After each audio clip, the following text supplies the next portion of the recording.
Hey friends, welcome to the Adventures of Blink. I'm of course Blink, and I'm so glad you've joined me today. Make sure you like, subscribe, and click that notification bell so that we'll stay connected. And you can always drop by the blog for more content as well. Now last week, we built our main menu and our basic game window. The menu's functional, but the game window doesn't do much yet. Today we're creating a couple classes we'll need in order to make it functional too. The paddle and the ball. Along with a brick, the paddle and ball make up the major objects in the game. They're going to require us to think carefully about their behavior. Let's start our work with the paddle.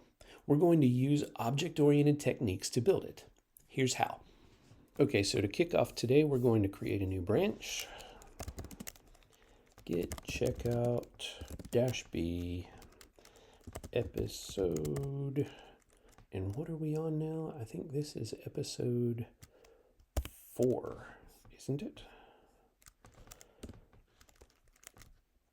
Yeah, okay. So now we're ready to get started. Let's begin by getting some of this stuff out of the way. I do need main open. And now we're going to go in our core folder. We're going to create a paddle class.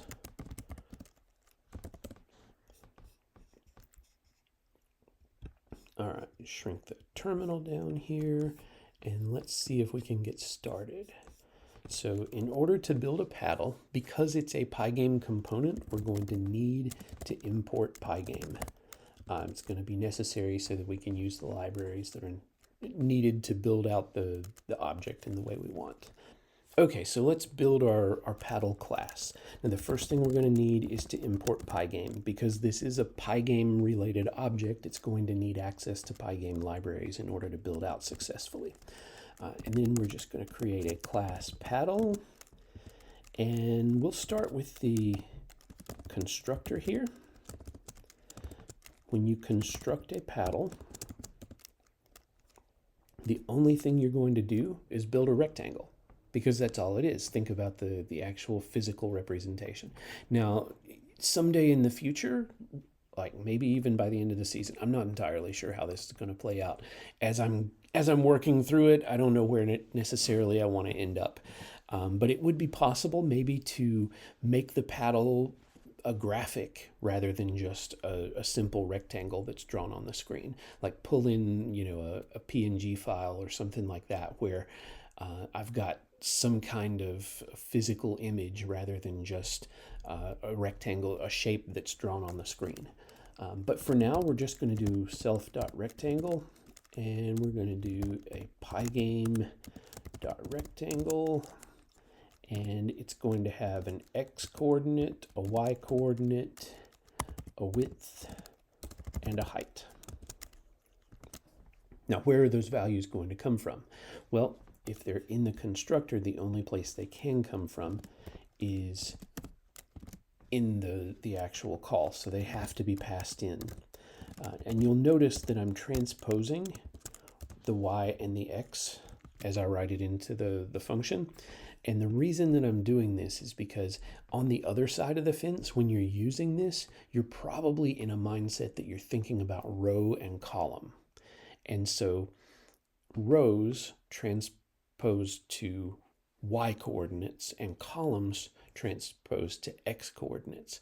So in order to keep your brain sort of thinking on whatever line of reasoning it's already in at the moment rather than making you switch, I just chose to transpose that out. Now you'll see the rect call actually requires it to be x and then y. Because it does it in that order, it's thinking in coordinate systems. But often when you're in the building process and you're using this thing, you want to know what row of the screen you're on, what column you're on, and being able to do that naturally is the reason that I made this work the way that it does. Now, the next thing we have to do, what else can a paddle actually do?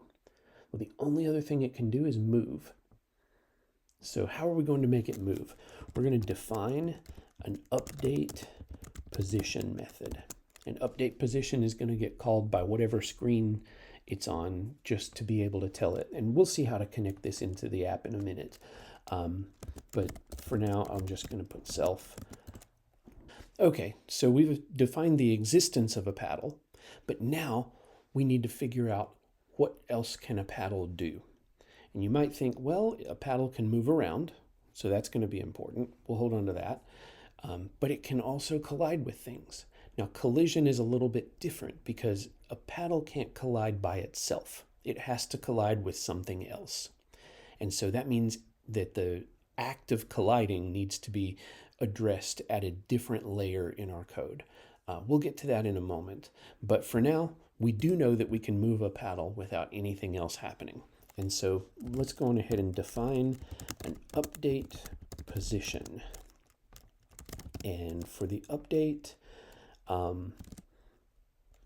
going to need to pass in some stuff because updating the position literally implies that we are moving the position to a given space. So we're going to grab two things. We're going to get the x coordinate of the mouse, and we're going to get the screen width.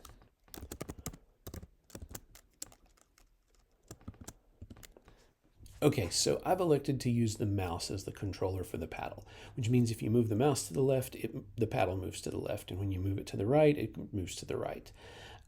And the bounds for this are very easy to think about. The left bound is, of course, 0, because if you move it off the edge of the screen, then the x coordinate becomes 0, and that's how you know that you've gone all the way to the left. You can't go off the screen with the paddle. And the right works in the same way, but it needs a number, and so that's why we're passing in the screen width here. So let's see if we can build this out. What we want to do is set the new x coordinate for our paddle. So new x equals, and this is going to start from the mouse x that we've provided, and then we're going to do self.rectangle.width divided by 2. So what are we doing there?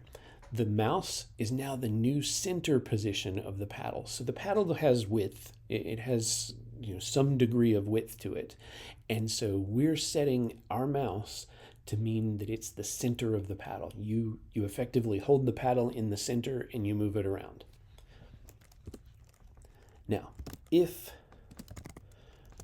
new x is less than 0, then we're just going to set new x to 0. So that's our catch for the left side. If we fall off the left side of the screen, then the x coordinate has gone less than 0, and that means that we need to just say, nope, you're at the edge, and so you have to stay there.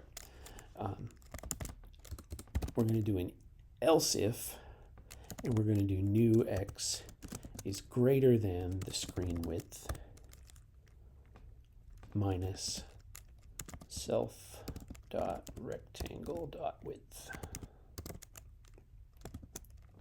And the reason we're going to do that is because if we exceed the screen width as we roll, and I'm actually having to transpose this, right? So if we exceed the screen width to the right, your right, my left, that's going to hold us to that edge. So we're never letting the paddle go beyond the edge of the board.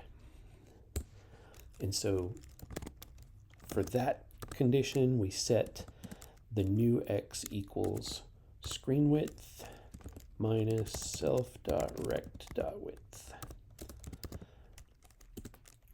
Okay, and then the last thing we do to update the position is to do self.rect.x equals new x.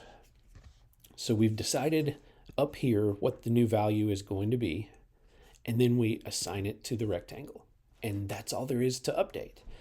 Then we let the screen redraws take care of the new positioning, because it's just going to read the position off the rectangle and use that to save that spot and show it on the screen. So that's literally all there is to building a paddle. All right, let's head over to our game window and get this rolling. We're going to plug in the paddle so that it can now work on the screen. Remember last episode, we left this as an infinite loop that it instantly exits. So we're going to take out the instant exit because we don't need it anymore. The next thing we're going to do is we're going to actually talk to the mouse. and we're going to tell it to be invisible. So we're going to set visible to false. Now the reason we're doing this is because we don't want the mouse pointer to show up during the game.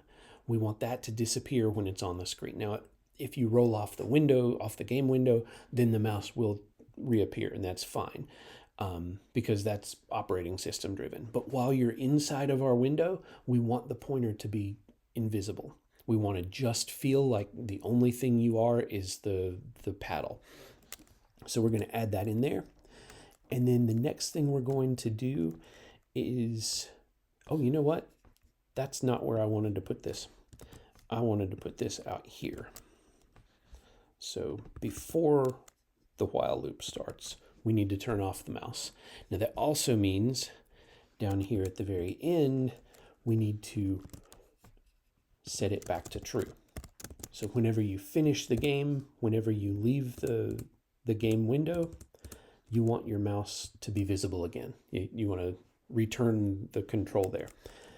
So now inside of our loop, we're going to start with a for loop. And we're going to say for event in pygame.event.get. So inside of our game, as long as we're running it, like every time we run through this thing, we're going to check to see if there are any new events. So if event.type equals pygame.quit, we're going to set running equal to false. So that should kill the loop, and then we're out, right? Now, the next thing we're going to do, and we're going to check every time regardless, because this is not something that's conditional. After we've had the chance to quit the game, then we want to be able to check the mouse. So we're going to grab mouse X, and we're going to throw away the second parameter that comes from this, because we don't really need the mouse Y. We're going to go pygame.mouse.get_position. Okay, and that is going to return the X coordinate of the mouse. Now it would also return the Y coordinate, but the underscore means that I'm ignoring this variable, so it becomes a throwaway thing, and Python allows you to do that so that you don't have to create memory to hold data that you don't care about. All right,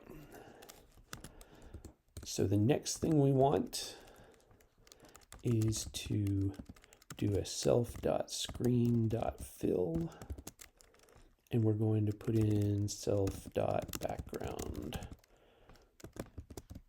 color.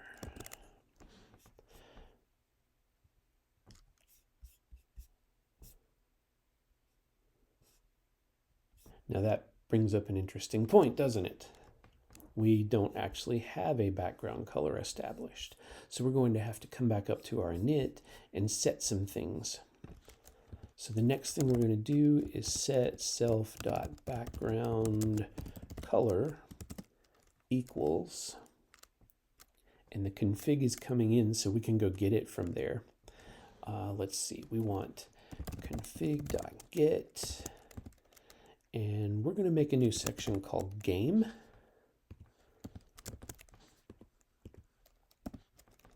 And inside of there is the background color.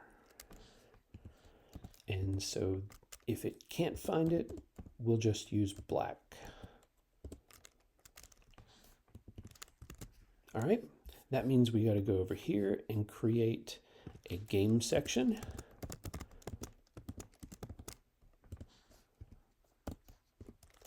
And in here, we'll create a background underscore color.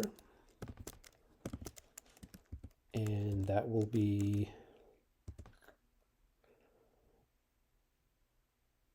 you know what, let's do a very dark, deep blue. So we're going to do like maybe 50. Oh, sorry. I'm going to red, green, and then 50. So just a little bit of dark blue in there. Okay, so back over to our game window.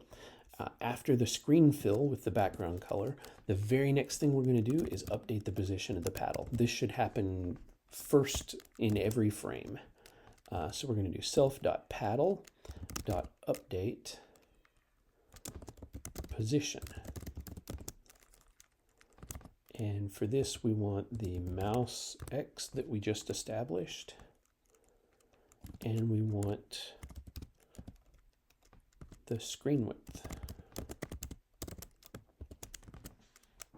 Okay, that means we've got to come back up here and define a self.screen width equals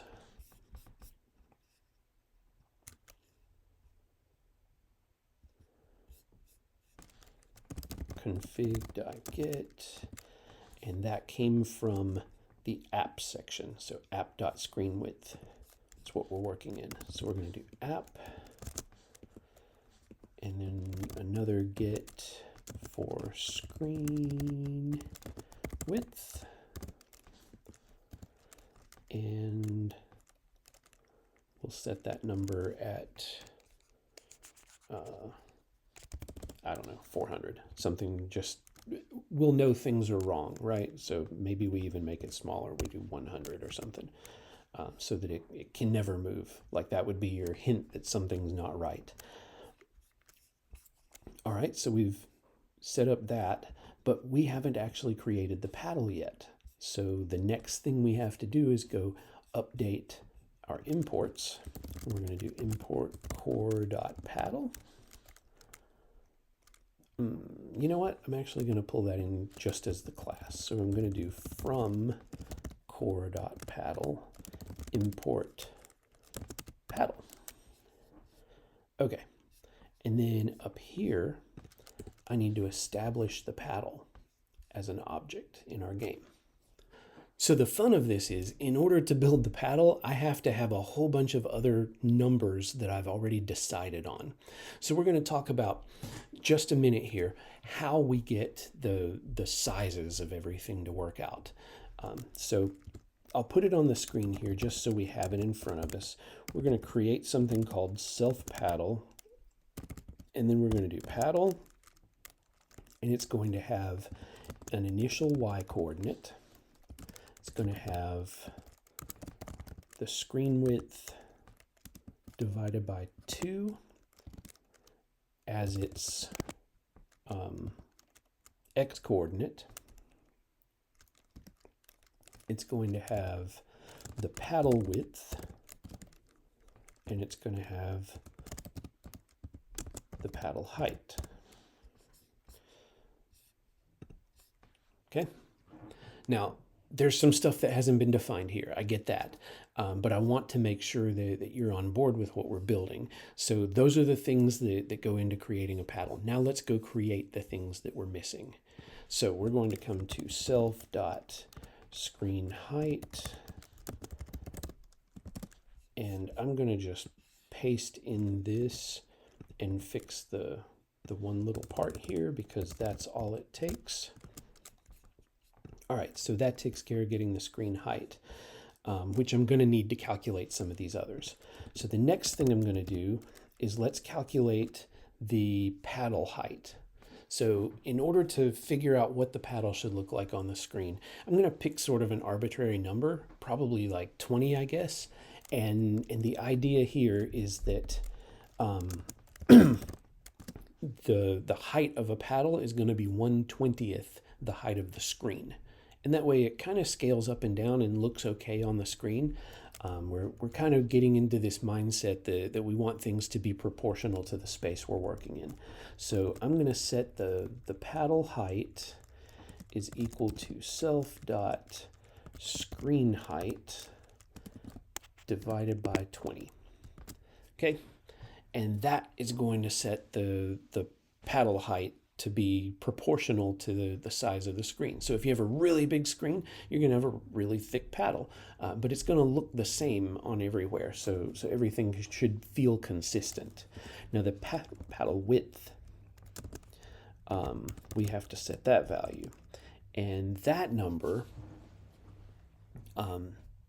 this is a weird one because paddle width could become something that was variable. Like later on, we might build power-ups that make your paddle larger so you're less likely to miss the ball or something like that and give you different levels of control over things.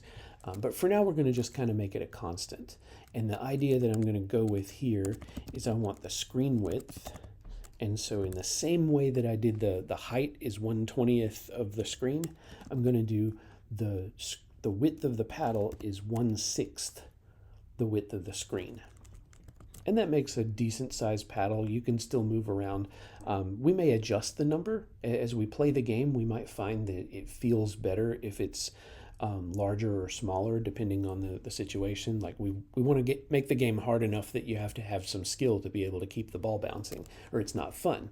But you also don't want it so tiny that it's almost impossible to ever hit the ball. So that's what we're going to think about, but we're going to start with that as sort of our base number. And the last thing we've got to figure out is what's the y coordinate of the paddle. So where is the paddle going to be vertically on the screen? What I want to do is keep it close to the bottom, but not so close that I can't see when the ball falls off. Because that's going to make the game look awkward and weird. You want to leave a little bit of a buffer there just as a visual understanding that means you've fallen off and you went below. So in order to set py, we're going to do the screen height, and then we're going to do -2 times the paddle height. Okay, so what does that mean? It means that the paddle height is now going to be the controlling mechanism for me to figure out how far up and down to move it. So if I set the paddle to the screen height, it means it's going to be off the screen at the bottom. Like it's going to be, just below the surface of the paddle, or the paddle's going to be just below the surface of the screen. What I want to do is subtract a little bit and get it above that. But I want it to go a little bit higher to leave a buffer like we talked about. So I'm going to go 2 paddle heights above the bottom. And that's where we're going to put it. So now I've set all of the values I think I need in order to make the paddle visible. Let's go back and see if we can get this thing working now. So we have updated the position of the paddle. The next thing that we do after updating its position is tell Pygame to draw the rectangle. And we're going to do self.screen. We're going to do self.paddle color. And we're going to do self.paddle.rect. Now, paddle color is also a variable that we've never set before, so let's go over here, and in the game we're going to make the paddle color, because we're on a blue background, I'm going to just make this a white. So we're going to do 255, 255, 255. All right, now that I have that set there, the other place that I have to do it is up here.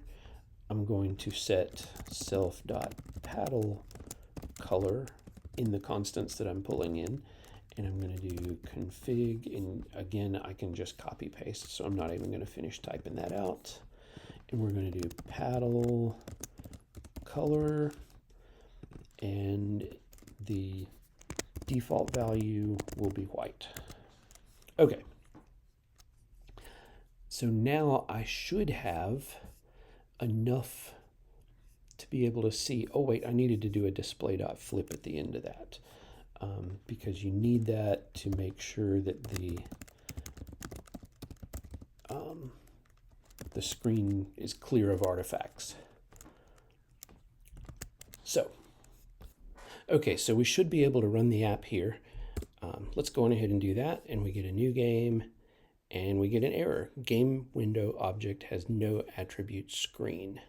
Now this is because I forgot about one other thing. You can see it may show up well. I hope YouTube shows it well enough that you can see that screen is a little bit darker than the other two variables in that init function. And that's because I never use the value of screen. So I need to do self.screen equals screen right there. And now I've passed it all the way into the class.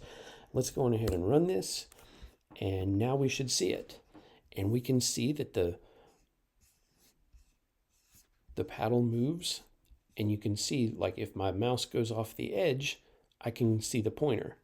But as long as I'm on the game board, I'm actually able to see I'm not able to see the mouse pointer. All I see is the paddle. All of those dimensions that we talked about, you can see that the paddle is about 1/20th the size of the screen. And you can also see that it's 2 paddle lengths off the bottom. And so that's how it's set up. And because we never touch the y-axis of the mouse, like we threw that value out and we don't use the y-axis to change anything, it doesn't matter if my mouse is up here at the top of the screen or down at the bottom. The vertical position doesn't matter. All that I'm paying attention to is the horizontal location. And so that's all there is to it. Now the way to get out of this, because we haven't built any other quit mechanism, is just to do that. That takes us back to our main menu. And then we can choose to restart, or we can choose to hit quit.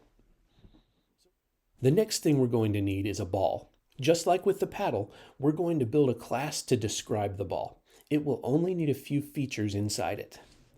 Okay, so now we're going to build the ball class. And the first thing we have to do is import Pygame, because we're going to need some of those functions. And then we're going to build a class that we'll call ball. I'll go on ahead and build my constructor out there with a pass. So what are some of the things that a ball needs to have in order to be functional? It needs to know its location. So I'll put a location up here. It needs to know the boundaries where it can function. So just the same way we had to do with the paddle, we have to do with the ball. But now we have an extra degree of boundaries to worry about. We have a radius. So how big is this ball? And we need to know its velocities. And I'm going to keep the vertical and horizontal velocities separate, because I think that makes a more valuable way to manage, like it's easier to deal with rather than trying to condense all of that. There's an odd thing about this.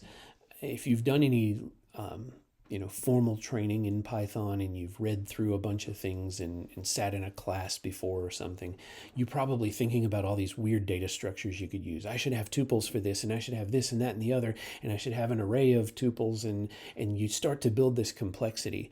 But remember that this is going to be executed hundreds of thousands of times. It's constantly running in the background.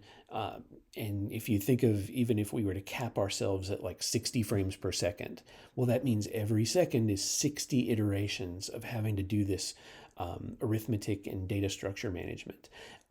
Data structures, the more complex ones, are good for our brains, but they're not always good for being able to do stuff on the screen, because you need the speed of just having raw variables. So in general, I'm going to prefer having just integers laying around with the right names on them, rather than building out a ton of data structures. I might get as fancy as having a list, just to keep items together and make them easier to manage that way. But I really want to minimize the amount of stress that I'm putting just looking for data. So I try to keep those as close to integer as I can. Okay, so let's start building out the variables that we need to keep as members of the class. So I'm going to do a self.radius, and it's going to hold the radius that was passed in when we created. Then I'm going to do a self.x. This is going to be the x coordinate of the ball, so that we always have it tracked. And we're going to do this as a floating point. That'll become important later on. And we're going to do location and pick the first item out of that. So the location can be passed in as a list or as a tuple. In this case is what we'll be aiming for. But I want to get away from those data structures and just use the x coordinate separately within the confines of the ball itself. Self.y, and we do the same thing, except location becomes sub1. Then we're going to do self.rect. So we need a rectangle to hold the ball. And that might be a little weird. You're like, isn't a ball a circle? The fun part of dealing with this kind of math is that the ball itself, for collision purposes, needs to be rectangular. It makes the math much faster, and generally speaking, our brains can't comprehend the difference. When you're watching it on the screen, you won't be able to notice it.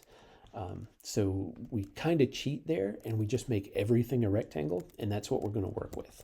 So I'm going to do a pygame.rect, and we're going to do a location 0 minus radius. And then we're going to do a location 1 minus radius.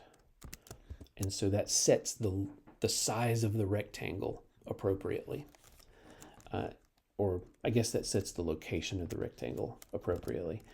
Then what we're going to do is set the size. And what is a radius? It's half of a diameter. So we're going to do a radius times 2, radius times 2. And try to prettify that a little bit. Okay. Now, the last thing that we care about, well, not the last thing. So the next thing that we care about is the speed on the screen of the ball. So I'm going to set a speed, and I really don't know what to make this number right now. So we're going to pick 10 as a starting point. We can always come back and change that. And ideally, maybe in the distant future, we have a thing that allows us to speed up or slow down the ball. So maybe that's a power up, that the ball goes half speed for a while and makes it easier to hit. But we're not going to worry about those things today. We're just going to build it in as a constant. Now, the next thing we have to do is hold on to velocities. And we're going to treat those as different from the speed. I know that if you're a physics person, you're like, velocity is just speed plus direction. Yes, I get that. But what we need to do is keep them in separate things. So we have a constant speed of 10, but we're going to actually set velocities because that's how the ball is going to be addressed in terms of where it goes. So we're going to do floating values for this and pull those out of what was passed into us. And just like we did with the coordinates, we're going to do the same thing with this, that we have one of each. All right. Now, why did I separate them out in this way? And velocity is probably a misleading name. I probably should have used speed x and speed, oh, I actually see I made a mistake there, speed y, right? Oh, why would I separate them out? Because even though the ball is constantly moving at 10, that 10 is going to get divided into vertical and horizontal velocities that we have to care about. There's going to be a little trigonometry in here. Don't worry, I'm not going to make it too heavy. We won't dig too deep into the math, but we need to be ready for that when it happens. So that's why they're floating point values, because if we just make it constant, the ball's actually going to move faster at certain angles than it does at others. And we want to get away from that. All right, so the last thing we need a self.screen width, and that's going to come from our boundaries. And we have a self.screen height that's also going to come from boundaries. All right, so now we've pulled in all the data we need.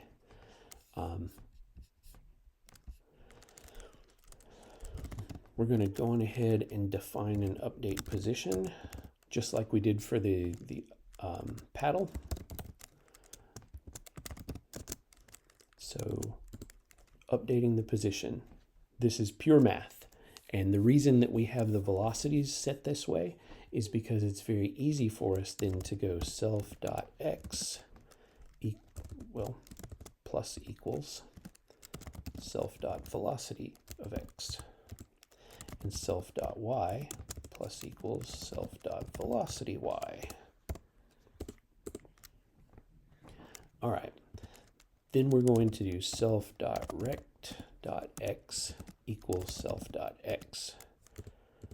And we're going to do self.rect.y equals self.y. Now, why did I do this twice? It seems like I'm duplicating things. The reason is because up here at the top, I set these as floats, the position things that we hold on to. If you don't set these as floats, then it starts doing integer truncation, and that's where you get that erratic speed on the screen. We're having to convert everything to integers, which is how we do the rectangle, and it's going to pick the closest integer, and it's going to allow our brains to sort of cheat for us there and fill in the gap that things move at the appropriate speed. You'll see that this looks a lot smoother this way. It would be very easy, and probably like the first edition of this, you would build this yourself and you would go, well, I'm just going to do x is x and y is y and move like that. But it leaves you with some problems in the way that our brains interpret what's on the screen. So that's to help the animation feel smoother. All right, so the next thing we're going to do is build ourselves a couple of helper functions. We're going to need a bounce x and a bounce y.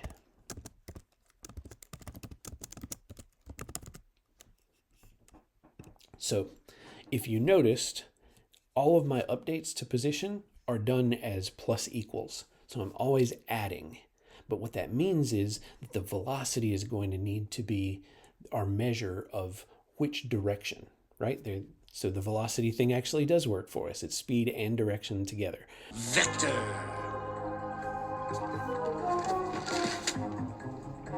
It's a mathematical term, a quantity represented by an arrow with both direction and magnitude. All right, so what we're going to do is set the velocity differently depending on whether we've bounced or not. So we're going to do self.velocity_x equals the negative of self.velocity_x. And then down here, we're going to do the same thing. Self.velocity_y equals negative self.velocity_y. And I'm not sure if Python's going to understand the spacing there. I'm not sure what happened there. Okay. So now I've built those. Basically what that means is we now have a function we can call that will just reverse our velocity in one direction or the other. So if you're bouncing x, that means that you're changing from moving this way to that way, or this way to that way. And then if you're changing the y, that means you're doing this, or later on, we're going to bounce off of the paddle, hopefully. If you miss, then you fall off the screen and the game's over. But now we have easy ways to define those within the ball that says this ball just bounced in whichever direction. All right, so the next thing we have to think about is what happens when the ball collides with the wall. So just like we manage the wall collisions with the paddle, we're going to manage the ball colliding with a wall in the same way. That feels weird to say when it rhymes like that. But what we'll do is we'll create a handle wall collisions in here. And so we're going to check if the left side of the rectangle is less than 0, or the right side is greater than the width.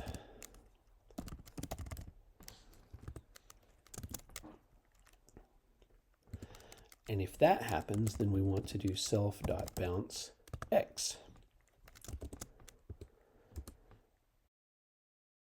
Now, if self.rect.top is less than or equal to 0,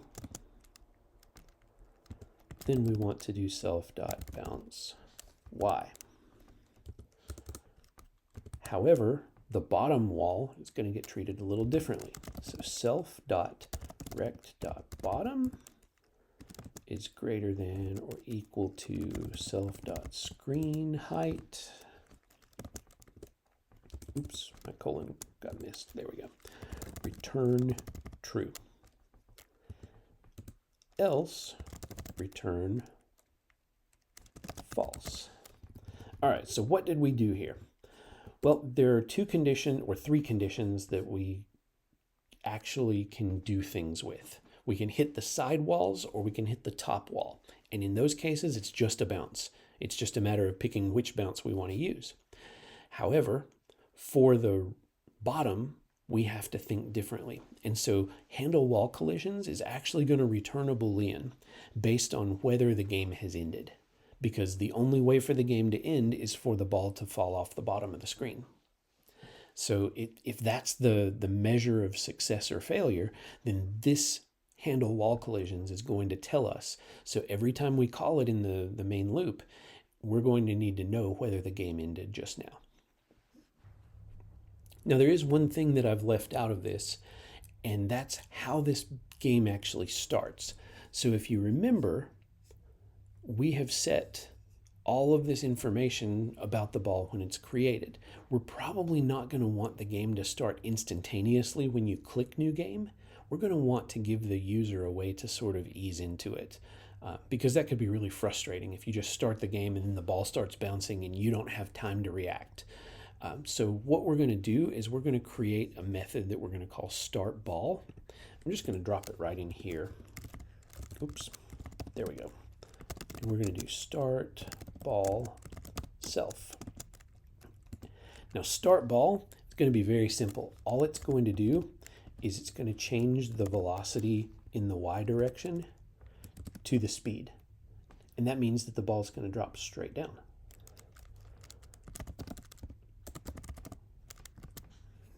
All right, and that way, when we create the ball on the main screen, we can set the velocity as 0, and it won't move. We'll create an event, something like a mouse click, that will start the game actually functioning. And at that point, the ball will move straight down at the full speed, which we've set at 10.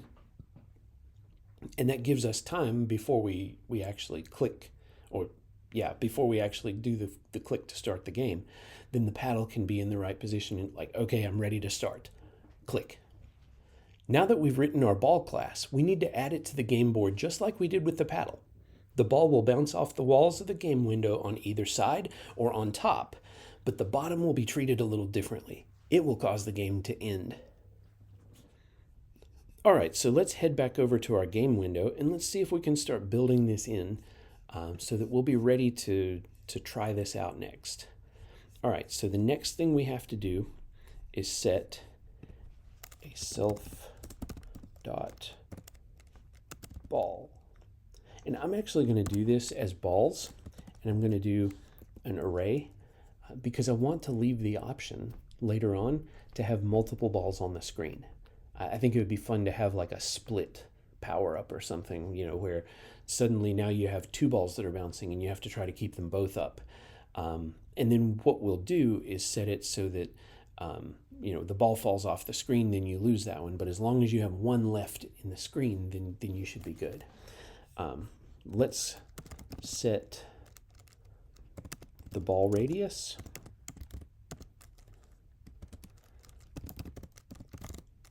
And we'll go get this out of our config, which means we now have another config value to add. We'll do game.get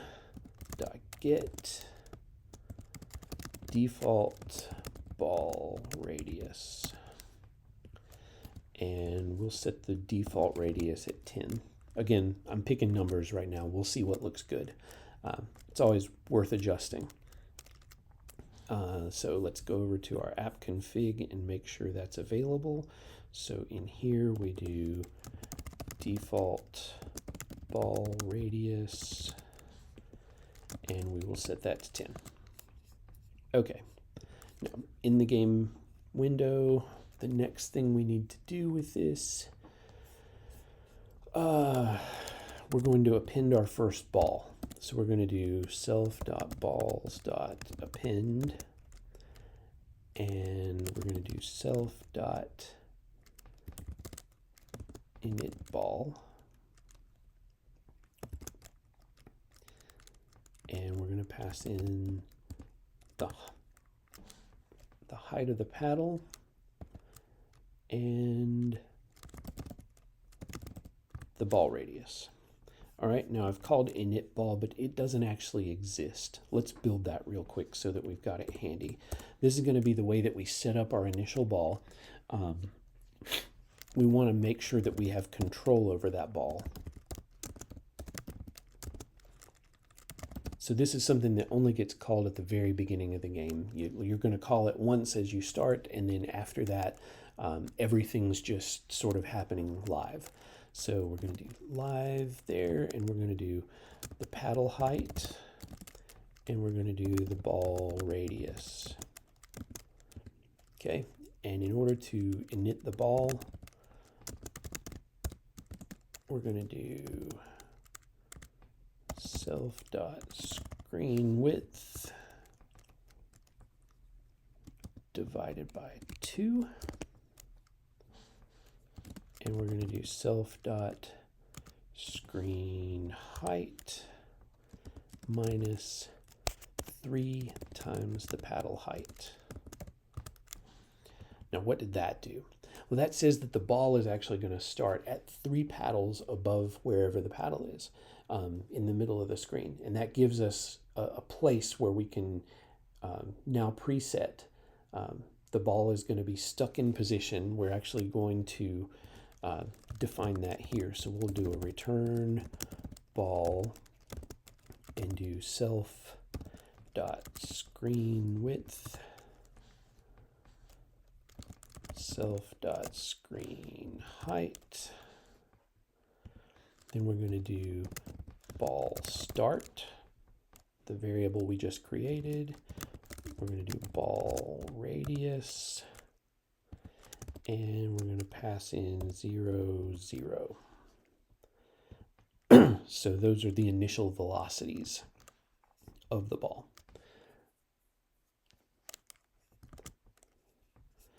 And I'm getting an error on the ball constructor because I haven't imported it. So I've got to come back up here and do core.ball import ball. Okay, so now I've created the ball. I've set its initial position to be 3 paddle width or heights above the paddle, and I've set its initial velocity at 0. So to give you an idea, let's see what happens if I run this right now. We actually can't see it because we haven't defined the display of the ball yet.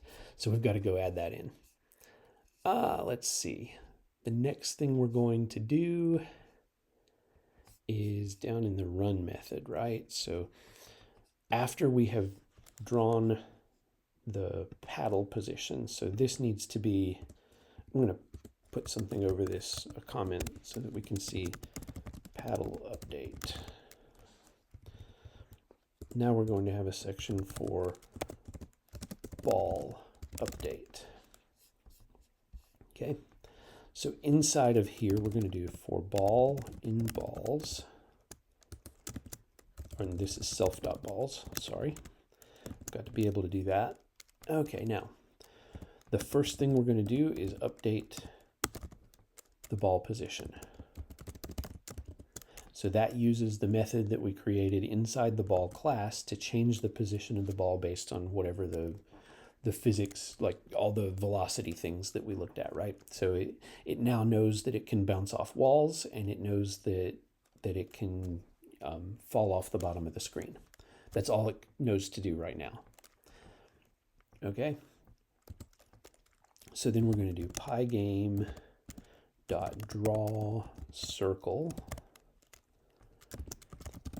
And we're going to use the screen, and let's make the ball red in this case. So we're going to do 255, 0, 0. We'll have a nice red ball on the screen. And we're going to do ball.rect.center. So when you establish a circle, you have to pick its center point and then you pick its radius. And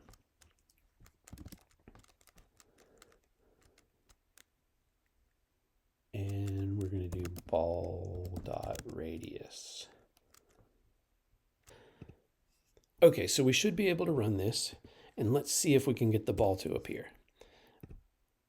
And there's no ball. We have a problem.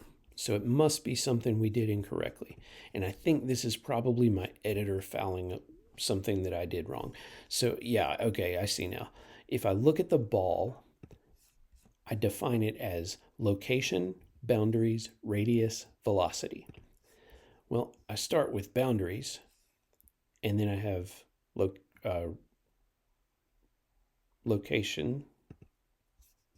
Wait a second. What is this? Location, boundaries, radius, velocities. I have boundaries,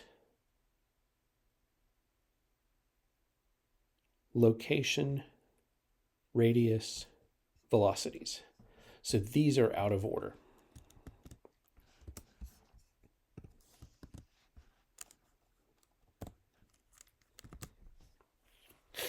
Now let's see if that changes things for us. Ah, there we go. We now have a ball.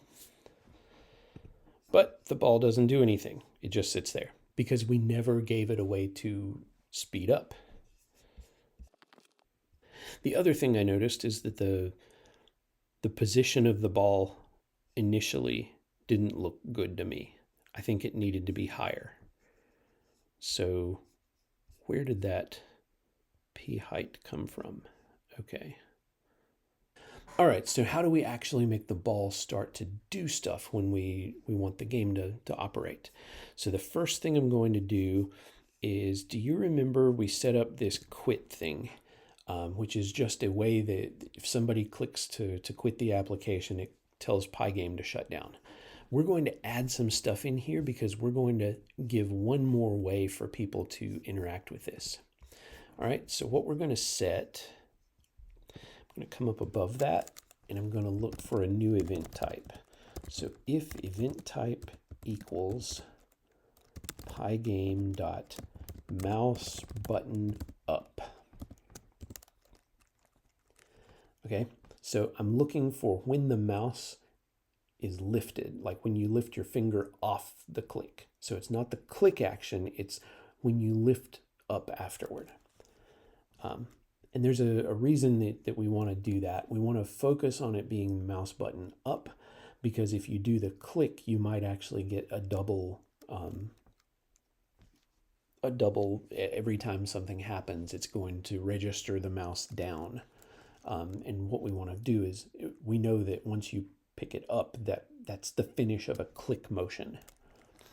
So if not, or wait, let's do self.logger.debug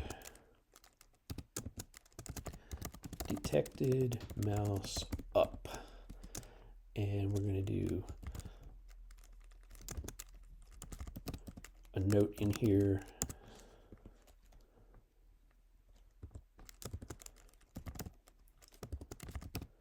We want to know how many balls are on the screen at this time. So we're going to grab that, and then we're going to do the velocity of x for the first ball.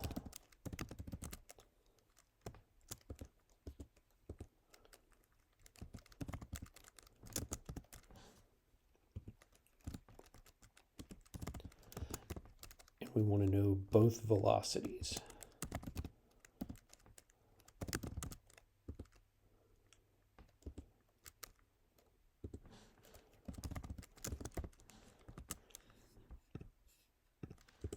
All right. Now the reason I'm writing all this down is because I actually need to check whether the ball is moving or not. So if the ball hasn't started moving, I know I'm at the beginning of the game. So this click matters in this case. If I click and I've already started the game, I don't want to go through the restart. I want to just run, I want to ignore the click and move on. So I've got to be aware of the current status of the ball.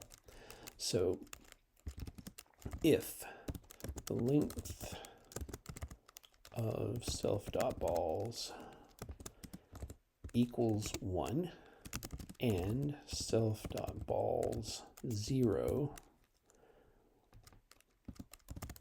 velocity x equals 0, and self.balls dot velocity y equals 0. So if everything is at the beginning of the game, like we know we haven't actually started before, then we're going to do a self.start play. All right. Now self.start play does not exist yet. We need to write that method. Let's go see what that could look like. So we'll come up here just below init ball and we'll put it in and we'll do start underscore play. Now at this point we're saying another debug, starting first ball on the game board now. Okay, and we're going to do self.balls 0.start. Oh, that needs to be outside. Start ball. Okay, so that's using our. Oh, do I have a separate method there that I need?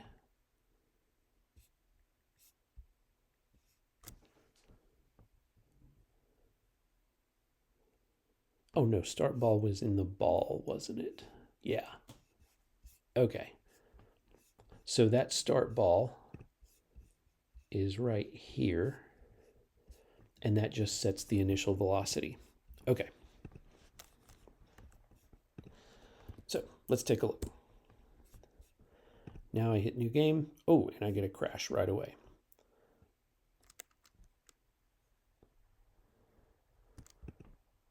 Let's see, I must have typed something in wrong here. I did. I needed to put a ball sub-0 on that. There we go. Oh, and that was that. Like it ran right off the screen. Okay. So that means we need to look in our game window and we need to address the ending of the game because it didn't actually cancel everything out when we did that. We need to, at the bottom of this, below the flip, then we're going to do self.balls equals b for b in self.balls, if not b dot handle wall collisions. All right, so what that's going to do is rebuild the list of balls based on how many have fallen off the screen. Because if you remember, handle wall collisions down here at the bottom returns a true in the case that the ball has fallen off the screen. So if it hasn't fallen off, then it stays in the list. We rebuild it, and then we do if not self.balls running equals, and it is the, did we call it running? Yeah, we did. Okay, running equals false. There we go. All right, so that takes care of that. Now we should see the game, the ball will start moving as soon as I hit new game, and then it's going to fall off the screen, and that's the end. Boop. Perfect. All right, so now we have a working paddle and a working ball, except they can't collide with each other. And that's going to be a problem for next week because I think we're out of time. Let's go on ahead and push up our code. So I'm already in my episode 4 branch. I can just do git status, and we have only changed ball, paddle, config, source main, and the game window. Cool. So I'm going to do git add dot to pull in our new files. I'm going to do git commit, and we're going to do episode 4 ball and paddle, and push.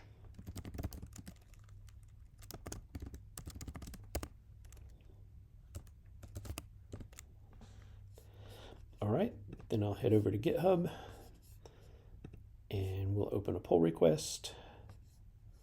All right, that wraps up today's adventure. Next week, we're going to start making our objects interact with each other. Remember to like, subscribe, and click the notification bell. And of course, stop by the blog. I'll see you next time.